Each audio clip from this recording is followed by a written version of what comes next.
Hi guys, and welcome to the yes or no questions with Lenormand, Kipper and Gypsy cards.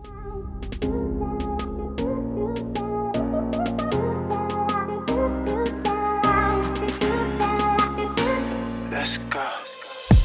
Yes and no questions are those that I see in my group more often than not, and often causing the most varied of answers and the most confusion to the reader themselves. There are many techniques for yes and no. What I'm going to show you today is not the be all and end all of yes and no. This is just the way that works for me. You can use, for example, just playing card inserts in Lenormand. You can just use positive versus negative cards and pull one card out.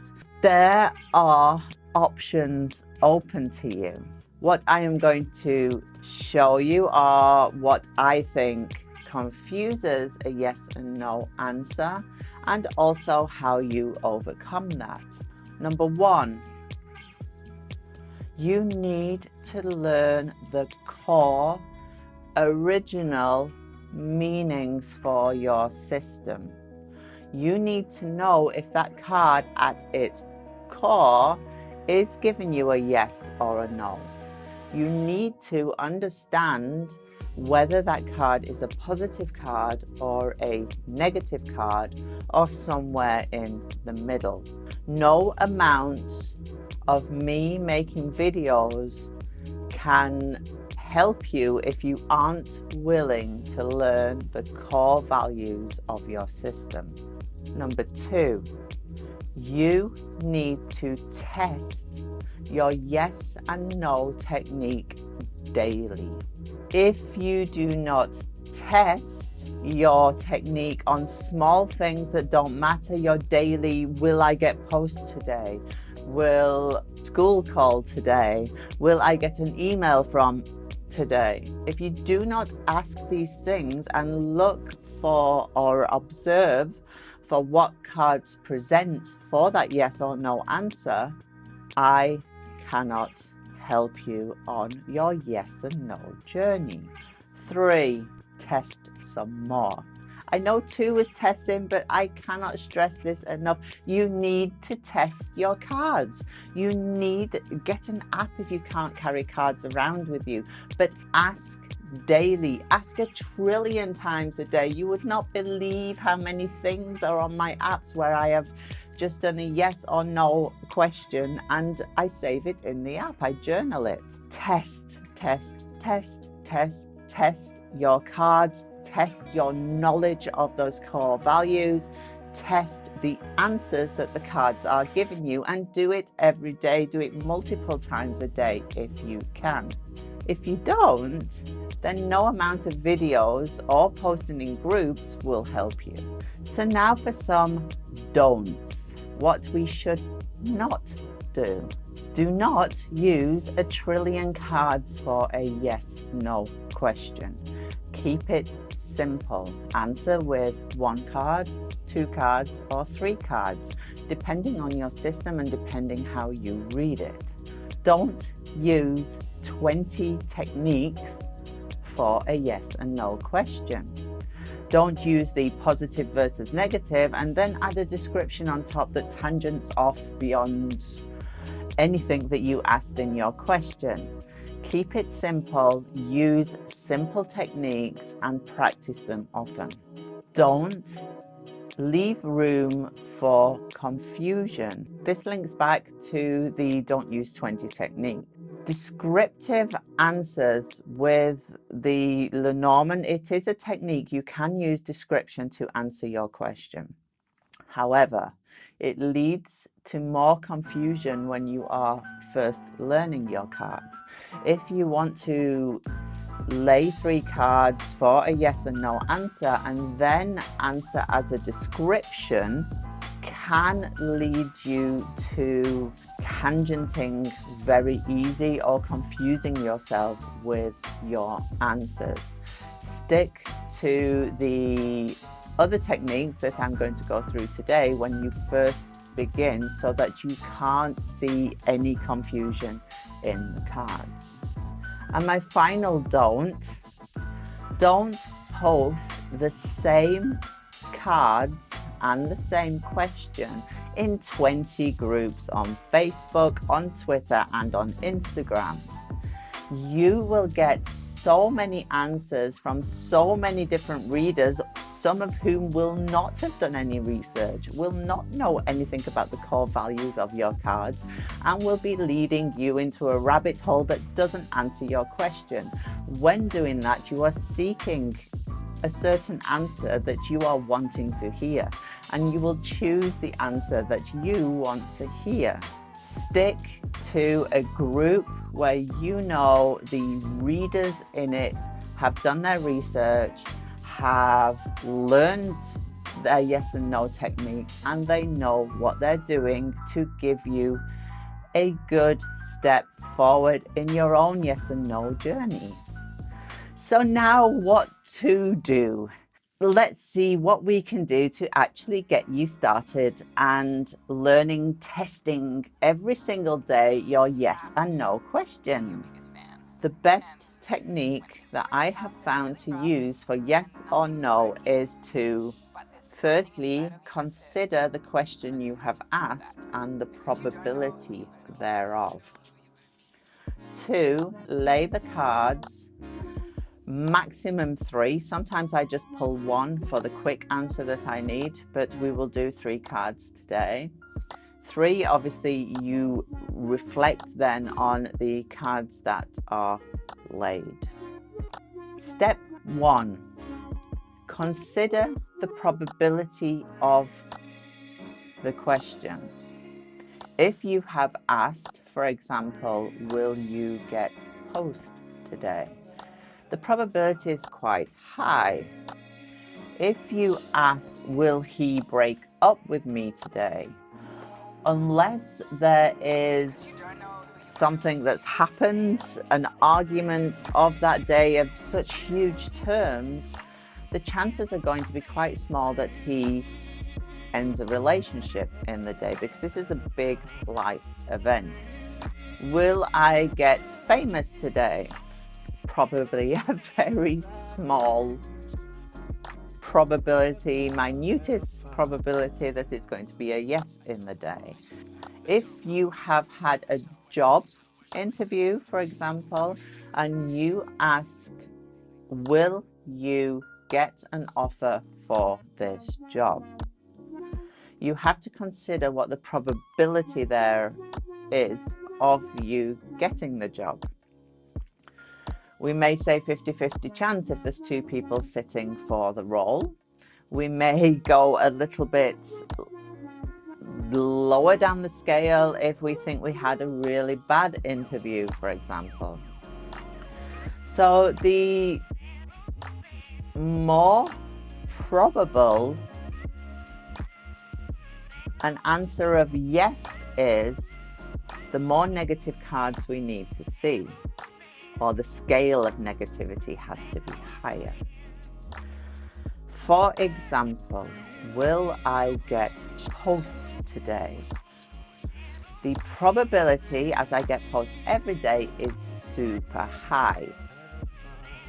So I would need to see in our Lenormand cards a coffin, a scythe, a whip.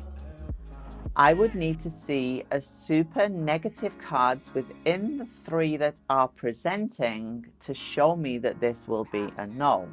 Only looking at the symbol value of the Lenormand and their core meanings, we have stork, which is change, we have mice, and we have clover.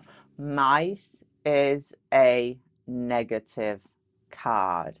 Now, is it negative enough to show me a no? That's what, as a reader, I have to then analyze. Is this enough for me to say this is a no? For me, the mice is a negative card. It comes in my row of these super negatives that will class as a no for a high probability yes. With Kipper, I have gloomy thoughts in there, and gloomy is in my lineup of negative cards for Kipper. So this is a negative for me, a negative answer. I will not get post today. Quite funny how the connectors come out. And here we have falseness in the Gypsy cards, giving me a no. So what we have done is we've looked at the, some would say, climate of the cards presented.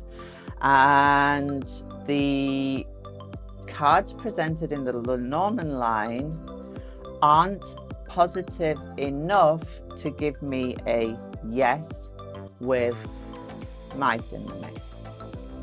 The Kipper cards aren't positive a climate enough because gloomy is in the line.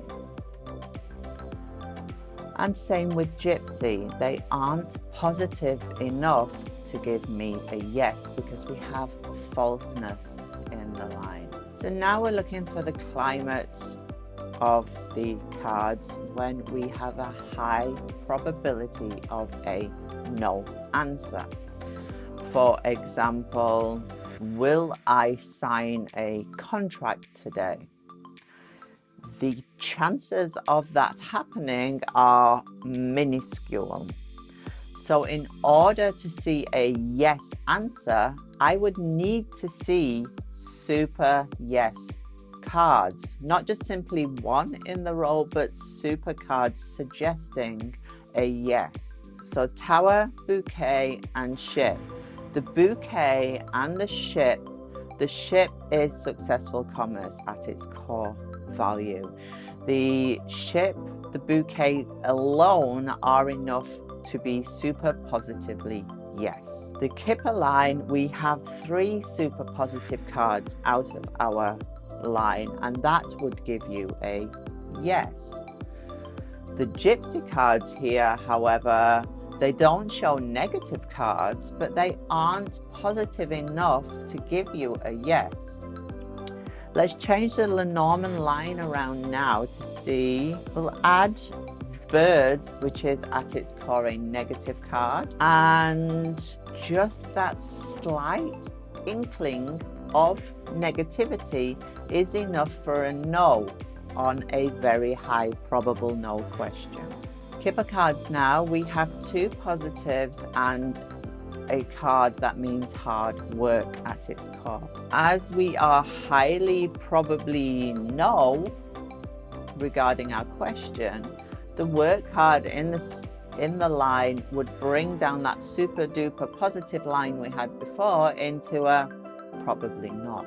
And now our Gypsy line we've turned into a super positive yes, because we have all 3 cards that's showing a positive value. So in short, if you are asking a question that has a very high probability of being a no answer, you only need the smallest no card to give you a no. If you are asking a question that's probably a yes, you will need 3 strong negative cards, or at least a coffin in there, or a scythe in there, or the whip in there, for example.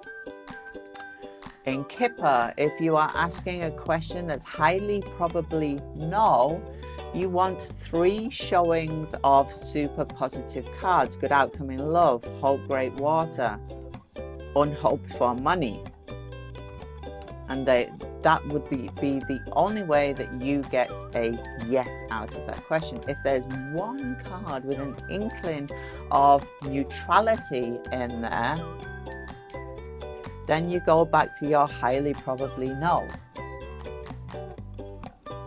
And same with the Gypsies. If we have a highly probably no situation, we need to see 3 mega super positive cards to bring it into the yes arena. If we have a highly probable yes answer, like will I get post today, we need to see a strong no showing.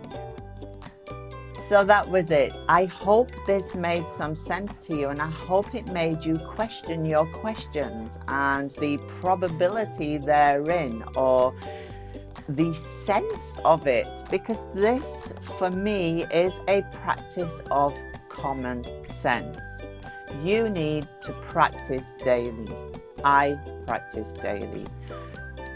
I am never too busy to get my app out and check something, and I'm not doing it to know the answer. I'm actually doing it to constantly test my ability to predict using these cards. And I still do it. And it's fun. Or at least I think it's fun. Why don't you write in the comments how you do your yes and no's, how long you've been doing your yes and no's in the fashion that you do, and whether it works for you. My way isn't for everybody, but it works for me. Have a wonderful week, and I will see you on the next one.